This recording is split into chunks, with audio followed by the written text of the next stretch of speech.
autre date aussi aujourd'hui bien moins joyeuse mais très importante. Nous sommes le début du mois d'Octobre Rose, qui est une campagne annuelle de sensibilisation au dépistage du cancer du sein. Et pour l'occasion, Noam, notre homme de terrain, s'est rendu dans la petite ville de Montcornet, dans l'Aisne, qui a décidé de voir grand sur un sujet aussi important. On vous retrouve tout de suite, Noam.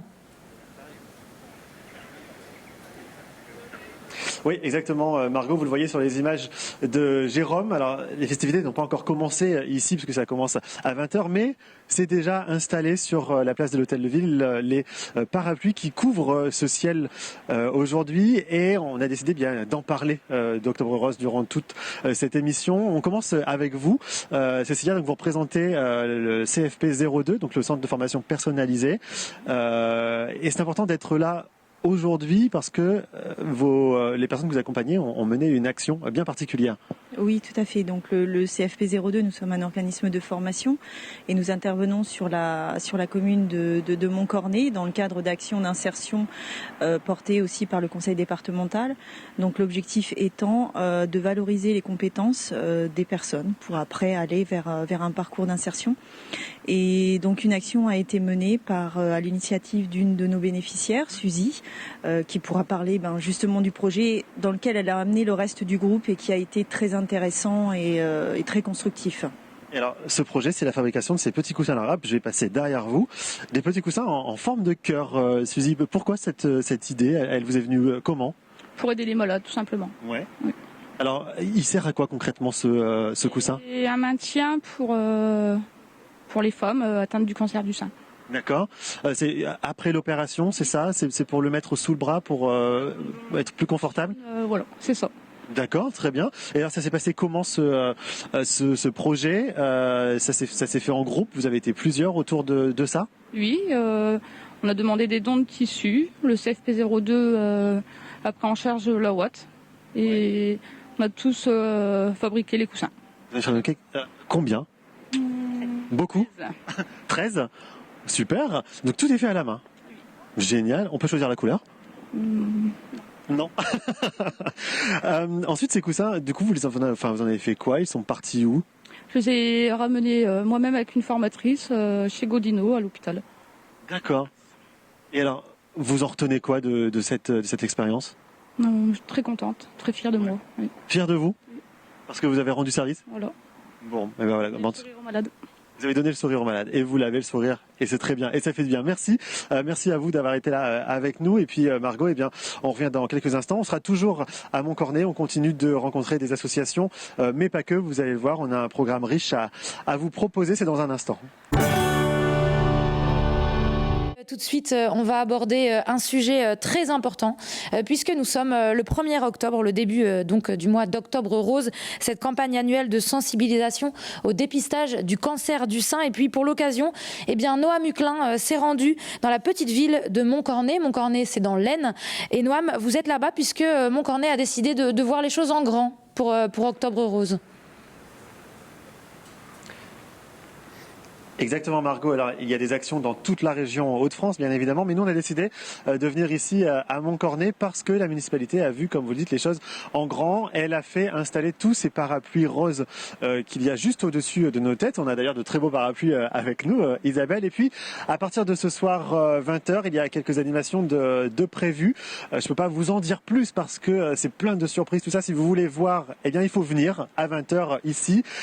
Et avec vous, Isabelle, on va parler donc de ce sujet du cancer du sein parce que Margot, on a la chance d'avoir un témoignage ce soir. Isabelle, vous avez eu un cancer du sein, même les deux d'ailleurs. Parlez-nous-en, qu'est-ce qui a été important pour vous? On parlait un peu d'accompagnement tout à l'heure, ça c'est primordial? Oui, c'est primordial parce que face au cancer, on est tout seul. On a la chance d'avoir une équipe. D'abord, c'est une équipe de médecins. Je pense que le premier soutien, ce sont les médecins. J'étais suivie à Godino et toute l'équipe des infirmiers sont là, nous aident. Alors, tant qu'on est en soins, on est porté par eux. La difficulté, c'est après, quand on rentre, qu'on a fini les rayons, qu'on a fini la chimio et qu'on est tout seul chez soi. On se dit mince, là, ça y est, je suis toute seule, je fais quoi? Voilà, c'est ça, je fais quoi? Et là, l'important, c'est la famille. Alors moi, j'avais 32 ans pour mon premier cancer, mes enfants étaient en bas âge, donc c'est eux qui m'ont porté. J'ai la chance d'avoir un mari qui m'a soutenue, parce que c'est vrai que sans lui, ça aurait été très difficile, parce que perte de féminité. Moi, j'ai eu une mammectomie totale à 32 ans, donc je ne me reconnaissais plus, je voulais plus sortir, je voulais plus m'habiller, et il a fallu du temps, il a fallu ma famille, il m'a fallu mes amis, et puis un suivi psychologique aussi qui a été là. Et quand on voit des actions telles que celle-ci ce soir, il y en a un peu partout dans la région, et pas qu'aujourd'hui, ça va durer tout le mois d'octobre. Là, on se dit tant mieux, il faut qu'il y en ait, ça existe, et tant mieux, parce qu'il faut en parler. Ouais. Moi, je suis là ce soir pour dire ça, pour dire que voilà, mon deuxième cancer, c'était il y a 2 ans. Je suis là, je vis, je vais bien, je m'éclate. La vie est belle, la vie est en rose, et il faut y croire, il faut se battre contre le cancer, et puis se dire que on est tous ensemble. Il y a des associations, il y a des centres, et que c'est grâce à ça qu'on s'en sort et qu'on va bien et qu'on peut vivre quasi normalement. Après, je vous cache pas qu'il y a des moments qui sont difficiles, plus difficiles que d'autres, et que moi j'ai la chance de ne pas être seule dans la vie. Quand on est tout seul, c'est beaucoup plus compliqué. Mais on s'en sort, on peut s'en sortir. Il faut garder toujours la foi, l'espoir, et grâce à Octobre Rose, on sait qu'on n'est pas tout seul. Pas tout seul à le vivre, pas tout seul à se battre, et pas tout seul pour s'en sortir. Voilà. Donc, merci beaucoup Isabelle, c'est un beau message de vie, une belle leçon de vie, un beau message d'espoir bien évidemment. Et allez Margot, je le dis en secret parce que tout le monde m'écoute derrière, mais tout à l'heure l'hôtel de ville sera illuminé en rose. Si vous voulez voir, il faudra venir. Allez, à tout à l'heure Margot. Avant la pause, retrouvons Noam pour parler d'un sujet sérieux, un sujet de santé et d'actualité, puisque nous sommes le 1er et que c'est le début du mois d'Octobre Rose, campagne annuelle de sensibilisation au dépistage du cancer du sein. Et pour l'occasion, Noam, on l'a retrouvé tout au long de cette émission, on se trouve actuellement dans la petite ville de Montcornet, qui pour le coup a décidé de voir les choses en grand.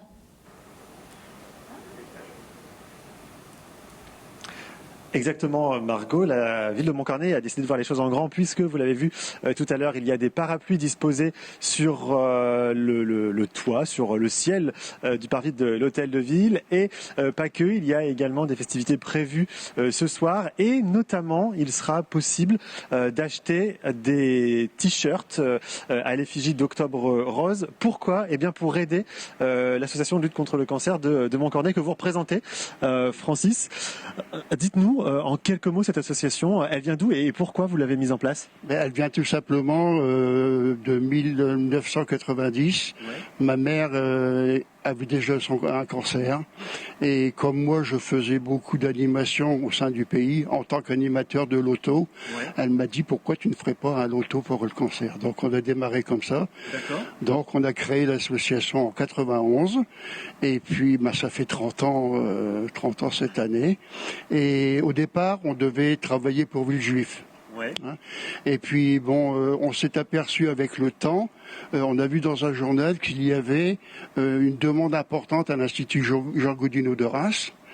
Donc nous avons contacté l'Institut Jean Godino de Reims, et puis depuis ce temps-là, tous les ans, on emmène notre chèque à l'Institut Jean Godino de Reims. D'accord, alors on peut vous aider justement en achetant ces t-shirts aujourd'hui, mais on peut vous aider aussi toute l'année ? Vous pouvez nous aider toute l'année, à savoir que l'on fait des lotos, concours de belote, on faisait des foires également, on peut recevoir des dons. Il n'y a pas de souci, puisque maintenant, depuis quelques années maintenant, nous sommes reconnus d'utilité publique. Alors ça peut être intéressant. Et au niveau du bénévolat, on est à peu près une dizaine. Il a enchaîné ma question, dis donc. J'avais même pas eu le temps de poser la question. Allons-y, parlons des bénévoles. On est une dizaine, 10-12 bénévoles. Et c'est vrai que tout le monde n'est pas disponible quand on fait nos manifestations. Et s'il y a des personnes qui veulent adhérer à la LCM, elles seront simplement les bienvenues. Bon, merci beaucoup, Francis. On va aller voir Florence qui est là avec nous, qui est psychomotricienne. On parlait tout à l'heure d'accompagnement avec Isabelle. Vous, c'est votre métier d'accompagner ces femmes. Oui, la psychomotricité, oui, c'est mon métier. À quel moment vous intervenez ? Alors on peut intervenir, en fait aujourd'hui on voit que dès le début, dès l'annonce de la maladie, ça peut être important d'être accompagné. Il y a soigner, puis il y a prendre soin. Alors prendre soin, il y a les professionnels qui peuvent accompagner, les kinésithérapeutes, les nutritionnistes, mais aussi les psychomotriciens.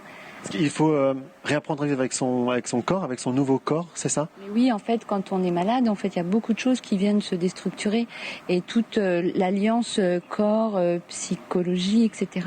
Il faut essayer que ça se perturbe le moins possible. Donc le psychomotricien peut aider. Et l'accompagnement est très important. Merci beaucoup pour vos témoignages. N'oubliez pas que vous pouvez venir à Montcornet si vous êtes là pas très loin ce soir. Et puis partout dans la région, il y a des actions telles que celle-ci, aujourd'hui, demain et puis tout le mois d'octobre. Nous, avec Jérôme, on va rester ici parce qu'on n'a pas fini de vous montrer de belles surprises, Margot. Retour dans le présent en 2021, Octobre Rose, ça commence aujourd'hui et à Montcornet, on prend ça très au sérieux, Noam. Effectivement, Margot, on rigole pas avec Octobre Rose ici à Montcornet. Je suis accompagné de Thomas Hennequin qui est donc maire de Montcornet et médecin également. On voit les choses en grand ici, Thomas, aujourd'hui. Effectivement, Noam, on voit les choses en grand, même si on est une petite ville rurale. Mais le dépistage est hyper important en ruralité, d'autant plus que l'accès aux soins est parfois très compliqué, eu égard aux problèmes de mobilité. Maire et médecin. Du coup, c'était obligé de passer par là ce soir et par cet aspect prévention pour les habitants.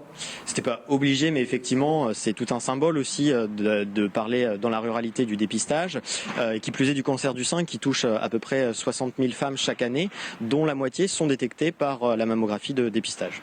On sait à quel point c'est compliqué la médecine en milieu rural. On parle de plus en plus de déserts médicaux. Tout ça, ça a son importance. Ces moments comme ce soir, il faut que les femmes aillent se faire dépister. Il faut qu'elles soient informées, il faut qu'elles soient au courant et ça passe comme des actions telles que celle-ci. Oui, alors c'est une action qui se veut festive, qui casse un peu avec les codes, qui brise les codes, mais en tout cas ça a le mérite de faire parler du dépistage et du cancer du sein sans tabou, et c'est important vraiment ici en ruralité que l'ensemble des femmes se sentent concernées par cette action, et puis en plus avec l'embellissement du parvis de l'hôtel de ville, on peut pas le louper finalement, le dépistage. Justement, est-ce qu'on a le droit de dire ce qui va se passer ce soir? On peut le dire maintenant, non? On peut spoiler, oui. On peut spoiler un peu. Il va se passer quoi? Parce qu'on a les parapluies, c'est vrai, mais il n'y a pas que ça. On a les parapluies, on a même la pluie ce soir, mais on va avoir voilà, on va avoir l'embrasement de l'hôtel de ville en rose, et puis les parapluies vont être aussi illuminés, ce qui permettra à chacun de découvrir aussi cette festivité le soir et de se prendre en photo et de véhiculer aussi cette image de lutte contre le cancer du sein qui est importante. On a parlé énormément d'accompagnement depuis tout à l'heure avec les associations, avec Florence, avec Isabelle. Cet aspect-là est hyper important, et le fait de se retrouver là ce soir sur des actions comme celle-ci, mais partout dans la région, parce qu'il y en a partout dans la région, c'est aussi le moment d'échanger, le moment de discuter entre personnes qui ont peut-être eu le cancer et puis les associations. Oui, parce que finalement, quand on apprend un cancer, on a l'impression d'avoir le ciel qui nous tombe sur la tête, et on se retrouve finalement très vite face à soi-même dans la solitude. Et ce soir, il y aura dans la salle plusieurs dames qui ont été touchées par un cancer du sein, qui sont soit guéries, soit en rémission, parfois même en cours de traitement. Et c'est important de dire à ces dames-là, vous voyez, on vous accompagne, on vous soutient, on comprend aussi ce que c'est que le cancer du sein, et on est là pour vous aider et vous soutenir. Un beau message d'espoir. Voilà, vous n'êtes pas seul, et puis il y a du monde autour de vous, bien évidemment, pendant et après. On l'a vu tout à l'heure avec de nombreux exemples. Voilà, Margot, ce qu'on peut dire sur ce qui se passe aujourd'hui à Montcornet. Alors ça commence à 20h ici, ça va durer une partie de la soirée, et puis ça se déroule dans toute la région jusqu'au 31 octobre.